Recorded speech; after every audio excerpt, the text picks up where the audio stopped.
RFI Convida. Silvano Mendes. Há poucos dias do segundo turno da eleição presidencial brasileira, o mundo está de olho no Brasil.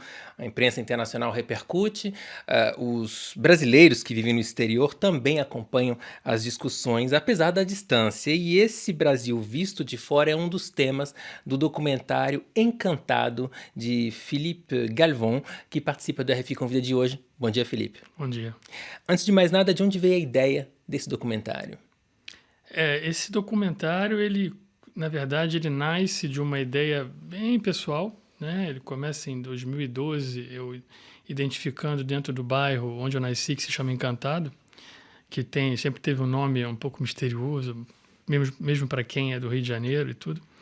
E eu comecei a identificar ali, ao mesmo tempo que se preparavam alguns canteiros de obra já para os Jogos Olímpicos, uma decadência bem visível, né? A decadência na paisagem, algumas paisagens ruínas. Então eu vi que ali tinha uma coisa acontecendo de estranho, né?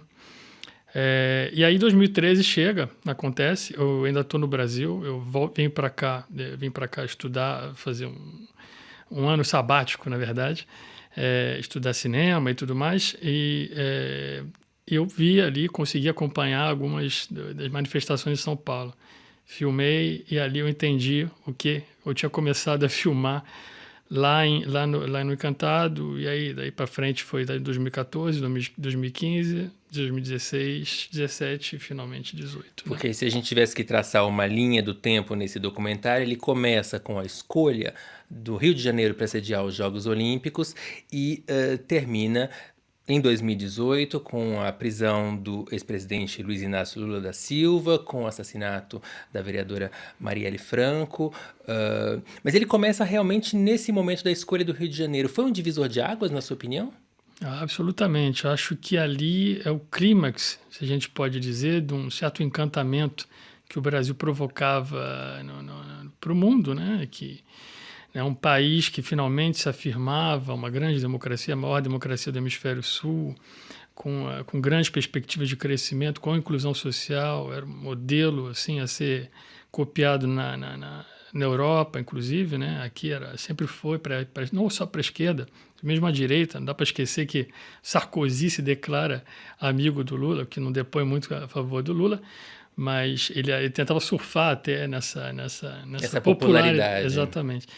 Então, 2009 é realmente quando, para a autoestima brasileira, sobretudo, né, para nós, meu primeiro voto foi para o Lula, 2002, né? Então,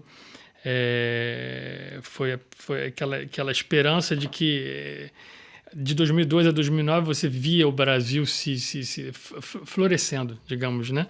E 2009 foi a confirmação que a gente, né, era realmente um país digno de ser visto, de ser aquilo que a gente pensava que o Brasil era, né? Aquela coisa que a gente fala do país do futuro, né? Então, a gente via sinais reais disso acontecer. E, justamente, o filme, a gente vai falar daqui a pouco dos depoimentos dos brasileiros que moram fora, mas é interessante porque você traz depoimentos de personalidades políticas de peso, como os então presidenciáveis Ciro Gomes, Guilherme Boulos, Fernando Haddad, a ex-presidente Dilma Rousseff, mas também moradores no Brasil, no bairro do Encantado. O que a gente sente de uma maneira geral, uma espécie de desencanto generalizado, que é de onde vem, imagina o nome do livro, o nome do filme. Depois de falar com tanta gente, se você tivesse que resumir em uma frase, o que provocou esse desencanto? O que deu errado? É muito difícil explicar, e a gente... Até hoje eu assisto a tantos programas na televisão, no rádio, e as pessoas tentam explicar. Eu acho que a história vai nos permitir, né, o distanciamento histórico, explicar o que deu errado. Agora, eu acho que, basicamente, a gente vive um momento de extremo no mundo todo, né? E talvez a esquerda, num certo momento, onde ela deveria assumir um lado um pouco, não digo radical, mas no sentido popular, né? Assumir uma agenda popular para a qual ela tinha sido eleita, essa esquerda, do PT e tudo mais, talvez a gente tenha perdido um momento ali de colocar isso em prática. E aí isso gerou um desencanto à esquerda, o que facilitou esse desencanto, esse movimento da direita de reivindicar algumas bandeiras de revolta para eles e de ocupar a rua, né? Então, essa raiva que você sente, eu acho que a palavra que cola diretamente com o desencanto é uma certa raiva, um ressentimento. E a gente sente esse ressentimento também fora do Brasil, já que você alinhava esse documentário com comentários e reações de brasileiros que vivem no exterior. Tem estudantes, tem doutorandos, tem jornalistas, inclusive alguns que passaram aqui pela RFI. Por que esse ângulo? O que tem de diferente nesse olhar externo?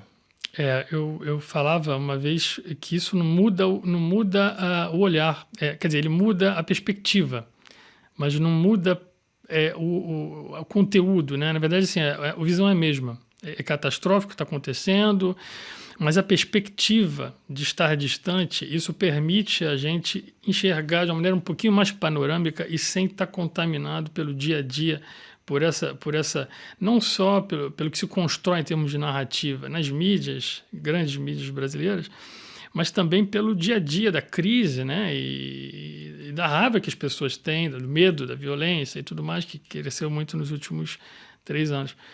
Então, acho que esse distanciamento permite a gente ter saído antes, né, de que isso explodisse, permitiu perfeitamente olhar desse ângulo, né? E eu, assim, assumi essa visão porque é a minha história pessoal. Então, assim, eu saí em 2013 e em 2016 estive aqui, me mobilizei contra o impeachment da Dilma Rousseff, que eu considerei um golpe, digamos, de mascarado como um procedimento legal, né? Então, enfim, eu acho que tem um nível pessoal aí, né, de me colocar humildemente, do meu ponto de vista pessoal, e também uma dimensão geracional, né, que são as pessoas da minha geração, que a primeira geração de classe popular, poder ter estudado fora, né? Eu venho de um bairro popular, sou a primeira pessoa da minha família poder ter feito isso, e tem a ver com essa época de ouro, né, dos anos Lula e Dilma, né, que permitiram não só prosperidade econômica, mas também inclusão de uma certa classe média baixa. Então, tem essas duas dimensões. Assim, esses, né? dois níveis de leitura, a gente Isso. pode dizer assim. E tem um olhar externo também, porque, como você mesmo disse na apresentação do projeto, é uma leitura histórica e um pouco poética desses últimos anos no Brasil. E tem uma visão um pouco filosófica também, porque vocês entrevistam o filósofo francês Alain Badiou, que compara, inclusive, os últimos acontecimentos no Brasil com movimentos que acontecem aqui na França, é isso?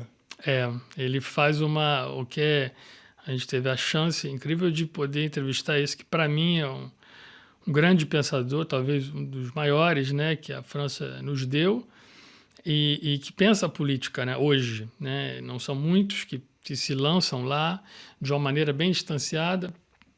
E eu acho interessante o olhar do Alain Badiou para o Brasil, porque ele não é necessariamente um especialista que está sobre o instantâneo do Brasil, né? Ele está com certo distanciamento olhando o mapa geral, né?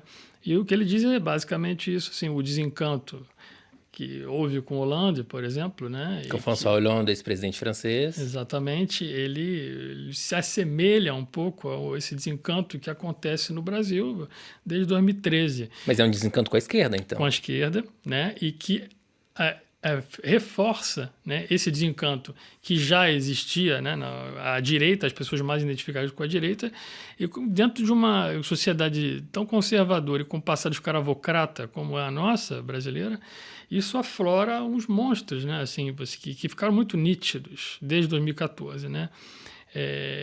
Um certo discurso que já começava a ser validado, né, com os movimentos de extrema-direita no mundo todo ficaram muito permitidos, né? Ficou fácil falar.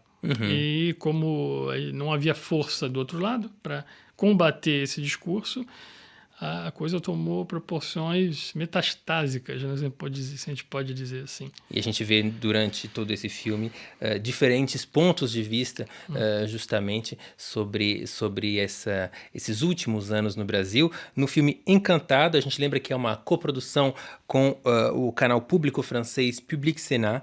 Obrigado por ter participado do RF Convida de hoje, Felipe Galvão. Eu que agradeço. Obrigado.